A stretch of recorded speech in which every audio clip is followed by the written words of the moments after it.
excited about for the new season? For me, it's the longest I've gone without playing, so I'm itching and training, and it's been a while. You know, we didn't make playoffs, so disappointing year, so want to get back at it. Back at these guys. Always got our numbers, so. Yeah, I mean, anytime you have 2-3 months off, you kind of get excited to play again, and just going to practice every day and being with the boys, I think it's just fun. So you guys are pretty excited.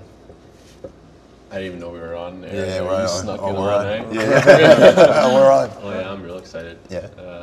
Got back to Dallas. This is kind of like the kickoff, I feel like, to the NHL season, and training camp around the corner. So it's getting exciting now. What is the quality of a good captain? What do you look for in a good captain? Usually he's missing at least one tooth. I find in this league these days. You got yours fixed. No, they're not completely fixed. See, I got all mine right now, so I can't get a letter in this league right now. You got to lose a teeth to earn a letter. That's how it works. Do you listen to when a captain stands up in the dressing room and kicks a garbage can over? Does that really resonate? Well, I mean, example is Mike Richards. When I came in the league, he wouldn't say much in the room, but when he did, and the guys were kind of like, okay, like he means it, and it's no more shit going around, you know. So it's important to lead by example, and then once in a while you can say something. But when you get a letter, do you get nervous? Do you start to feel like, oh, there's more now? I don't know. Not really. I think there's a big responsibility with it, but I don't think you really try to put too much more pressure on yourself. I think you don't change anything. Yeah. You just kind of go with it, and I mean, it doesn't mean anything you have a letter or not. You can still be a leader without having a C or an A on your jersey. Does it just mean more media, more cameras in front of you? You got to answer when things go wrong. A lot of things are just you kind of learn and adapt, and kind of come along your way that you realize it's more responsibility. He's probably a leader, but he's so bad with cameras that you don't get I just started smirking. I knew something terrible was coming. Never even understand what he's saying. Actually, when I think about it, of all the guys I know in the league, he's probably the nicest guy to my face off the ice, and then the meanest guy on the ice. That's not true. Thinking of different words. Just a dirty little chippy player. Is that true, though? I don't think so. I don't know what's going to happen without Hardno now, though. That's just kind of his bad brother there. He used to kind of bark at me or something. Is it going to be different for you? Hard to see you had my back, I'm not going to lie, but hopefully I can be on Simmons' good side. And I got Simmons locked down now. I've been working on him all summer. Does he chirp you when you're on the ice? Yeah, we have some good battles. It's all like, we know each other well, but it's obviously very competitive, so opening face-off, he always likes to say something a little bit. And, he's a terrible trash talker, though. He is? They're a terrible trash talker. I usually give you the silent treatment, so. What's the line? What's the line of too far? Is anything okay on the ice? Oh, is there a line? I don't know. I mean, guys don't go after, I don't know, like family stuff, I don't think. Yeah. Some do, but Yeah, some do, I know. it's not right, but some do. Yeah. Would you ever pop a guy just for saying something on the ice? Not me. What scares you the most about getting out there every game? Don't really think of getting scared of anything. If you do, I think that's not a good start. You're gonna start thinking about That's it when way you too get much. hurt, I think, when you're actually playing scared. Yeah. Is it like if you got a Shea Weber shot coming?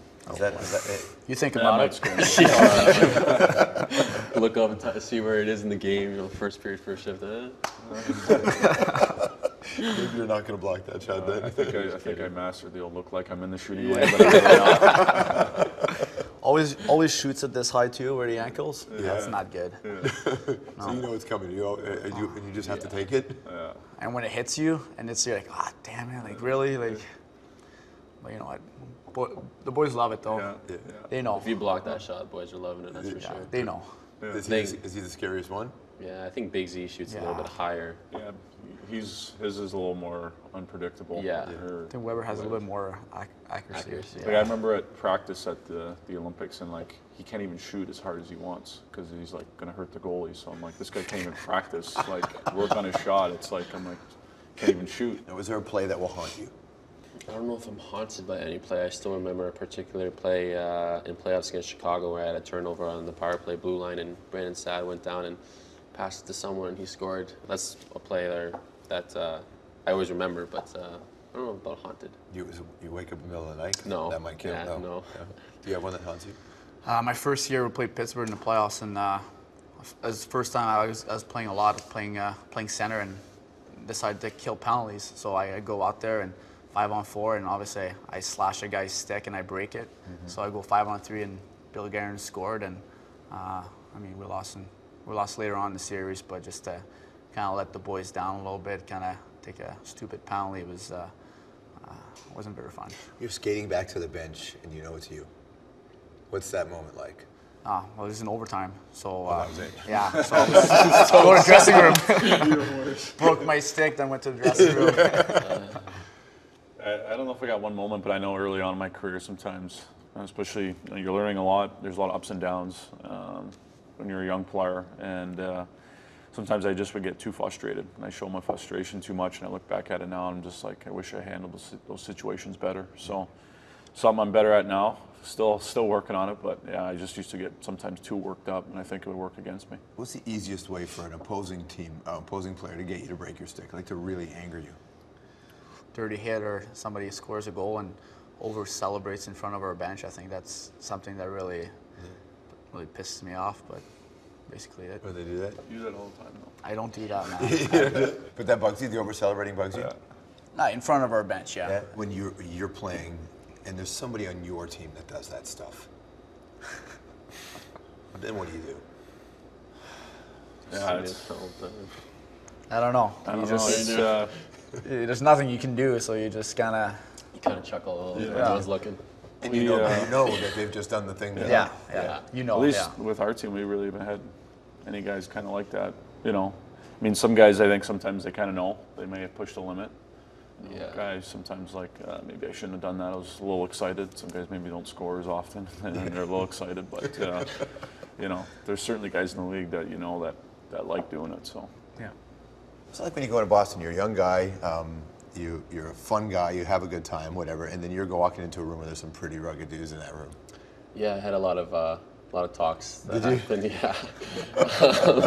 Well, I mean, I was young. I was 18. You know, we won the Stanley Cup. There was a certain identity about that team that they wanted to keep. You know, I was the only single guy on the team, and yeah, there's times where it was tough. What's the first time you get, like, does Chara pull you aside, or? Yeah, actually, the first time Chara pulled me aside was because I was starting to forget this. This was in practice my first year, and I kind of gave him a little shove in the corner. We're doing like a 2-on-2 battle drill. And I kind of gave him a shove, and it knocked him down a little bit, knocked him over, and I skated away kind of laughing because I thought that was pretty cool. And he came out to me. He hates being knocked down. Yeah, he came out to me and two-handed my stick and broke it. And it literally, I'm not kidding, it broke in the shaft and then broke up top. So it broke in 2 spots in one swing.